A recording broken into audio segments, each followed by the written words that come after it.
This is Dr. Brainwaves. I'm Dr. Rena Azar and Dr. Susan Raschal. We're here to discuss today triggers for asthma, which is important in two situations. One, obviously, if you have asthma, you need to know what triggers asthma. Absolutely. Secondly, if you don't have asthma, but perhaps you might be just unaware of that, or you have a loved one that doesn't know that they have it, you need to know what triggers can cause asthmatic symptoms, because then you might think to yourself, well, perhaps we need to bring this person in to be evaluated, because every time they're around this particular thing that is known to trigger asthma, my child, for example, has a problem. And I'm going to give a personal story, which is pretty brief, and that is that I had an adopted son. He's my fifth child, and I had no children with asthma, and he kept getting colds that would just last a really long time and became very symptomatic compared to what everybody else in the family was experiencing. And guess what he turned out to have? Asthma. Right. So in review, asthma is a condition where the tubes that bring air down into the lungs become narrower. There are three reasons why they become narrower. During that trigger of the asthma attack, the muscular outside layer constricts and tightens. In addition, the soft tissue lining that tube becomes puffier and starts to close that tube off.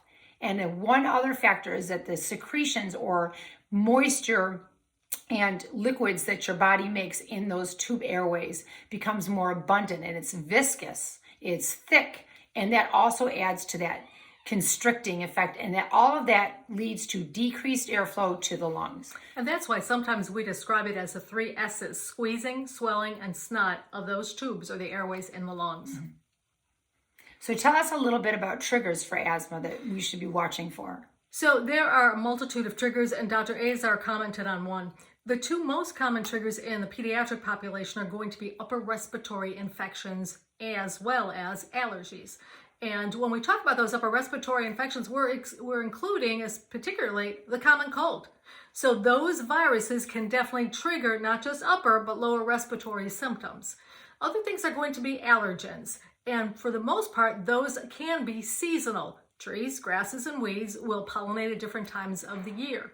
Other things that can do it, other allergens that can do it, are mold spores. And then things that we refer to as environmental triggers, which are going to be dust mite, dog, cat, cockroach, horse, any furred animal can also be a trigger for asthma. So that's another category. It's going to be allergies, infections.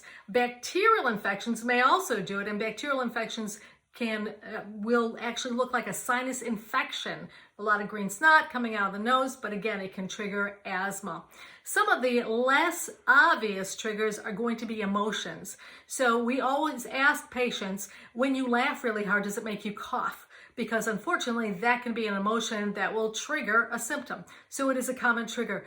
We also ask people if when they get upset or angry, do they have a hard time with asthma, or does that trigger asthma? But we have to be careful to be able to distinguish the chest tightness from other symptoms, because chest tightness may be very suggestive of anxiety, and how to distinguish that from actually one having an asthma attack, for an example. So emotion is going to be important as well. Hormones can do it. In fact, when it comes to pregnancy, we talk about the rule of thirds. A third of women who are pregnant, their symptoms get worse. A third of these women, their symptoms of asthma get better, and a third of these women, their symptoms stay the same. So hormones can play a role. NSAIDs, and NSAIDs are non-steroidal anti-inflammatory drugs. So what I'm talking about is things like ibuprofen, Bufferin, Excedrin, Aleve, Advil. Any of those products may also be a trigger for asthma. The good news is that that occurs in less than 10% of people who have asthma. Another not well-known trigger is going to be reflux, and we're talking about gastroesophageal reflux. So that occurs when the contents of the stomach migrates up into the esophagus, and that also can be a common trigger that is not well recognized. Exertional activity or exercise. And again, that's not a reason not to exercise, but it certainly is a reason to pre-medicate before you exercise, and also choose activities wisely. So again, those are some of the triggers. There's another trigger, and it is pretty wide, and it refers to irritants. And irritants includes things like cigarette smoke, cologne, perfume, strong smells, sprays, diesel, gasoline, potpourris, plugins, pollutants, and even pollen can be an irritant. For some people, it's an allergen. For others, it can be an irritant. And then there's weather changes, barometric pressure changes. Those things are also very common triggers. If you go from a hot environment to a cold environment, or it's cold outside, cold air, cold dry air is a common trigger for people, especially if they're outside exercising. So those are the most common triggers for asthma, and you just need to be aware of them. And there's some finesse when it comes to diagnosing asthma. Just like Dr. Azar was saying with her son, if someone has an upper respiratory infection that lasts for weeks, that isn't just about the infection, because the infection is long gone, but the inflammation of the swelling of the airways is now what's present, and that's what's causing those repetitive symptoms. So again, there are several things that can trigger asthma. It is important to recognize what those are and also be able to then plug in an asthma plan that we will talk about in another video. So thank you for tuning in, and we'll see you soon.